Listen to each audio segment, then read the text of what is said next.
ഈ പ്രഗ്നൻസി എന്ന് പറയുന്നത് ഒരു ഭയങ്കര വലിയ സംഭവം തന്നെയാണല്ലേ. Mood swings, stress, pain, health issues അങ്ങനെ തുടങ്ങി ഒരുപാട് കാര്യങ്ങൾ ഇൻക്ലൂഡഡ് ആയിട്ടുള്ള ഒരു സിറ്റുവേഷനാണ് ഈ 9 months നമ്മൾ എക്സ്പീരിയൻസ് ചെയ്യുന്നത്. ഈ ഒരു സമയത്ത് കെയറിങ് എന്ന് പറയുന്നതും ഏറ്റവും ഇമ്പോർട്ടൻ്റ് ആയിട്ടുള്ള ഒരു കാര്യമാണ്. പക്ഷെ നാട്ടിലില്ലാത്ത ഹസ്ബൻഡ്സിന് ഏറ്റവും കൂടുതൽ മിസ് ചെയ്യുന്നതും ആ ഒരു സംഭവം തന്നെയായിരിക്കും. അങ്ങനെയുള്ള ഒരു സമയത്ത് ആനിവേഴ്സറിയും കൂടെ സെലിബ്രേറ്റ് ചെയ്യാൻ വേണ്ടിയിട്ട് ഹസ്ബൻഡ് പ്രഗ്നൻ്റ് ആയ വൈഫിന് കൊടുക്കാൻ വേണ്ടിയിട്ട് ഓർഡർ തന്നിട്ടുള്ള ഒരു ാണ് ഇത്. ഈ ഒരു സമയത്ത് എരിവും പുളിയും എന്നൊക്കെ പറയണത് ഭയങ്കര താല്പര്യമുള്ള ഒരു സംഭവമായിരിക്കും. സോ ഈ ഒരു ഹാമ്പറിനകത്ത് നമ്മൾ മെയിനായിട്ട് ഇൻക്ലൂഡ് ചെയ്തിട്ടുള്ളത് ഉപ്പിലിട്ടത് തന്നെയാണ്. ഉപ്പിലിട്ട 4 items ഇൻക്ലൂഡ് ചെയ്തിട്ടാണ് നമ്മൾ ഈ ഒരു ഹാമ്പർ സെറ്റ് ചെയ്തിട്ടുള്ളത്.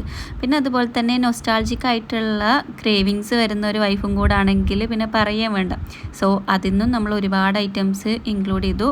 കുറച്ച് ചോക്ലേറ്റ്സ് മാത്രം വെച്ചിട്ടാണ് നമ്മൾ ഈ ഒരു ഹാമ്പർ സെറ്റ് ചെയ്തെടുത്തിട്ടുണ്ടായിരുന്നത്. സോ നിങ്ങൾക്കും നിങ്ങളുടെ വൈഫിന് ഇതേപോലെ കെയറിങ് കൊടുക്കാൻ പറ്റാത്ത അവസ്ഥയിൽ ഇരിക്കുമ്പം എന്തെങ്കിലും കൊടുത്ത് സർപ്രൈസ് ചെയ്യിക്കണമെന്നുണ്ടെങ്കിൽ നിങ്ങൾക്ക് നമ്മളെ കോൺടാക്ട് ചെയ്യാം. പെരിന്തൽമണ്ണ ബേസ്ഡ് ആയിട്ടുള്ള ഓർഡേഴ്സ് ലൈക്ക് ഒരു 10 kilometer ബിലോ ഒക്കെ ആണെന്നുണ്ടെങ്കിൽ നമ്മൾ ഡയറക്റ്റ് അവരുടെ കയ്യിൽ തന്നെ കൊണ്ടു കൊടുക്കുകയും ചെയ്യുന്നതാണ് കേട്ടോ.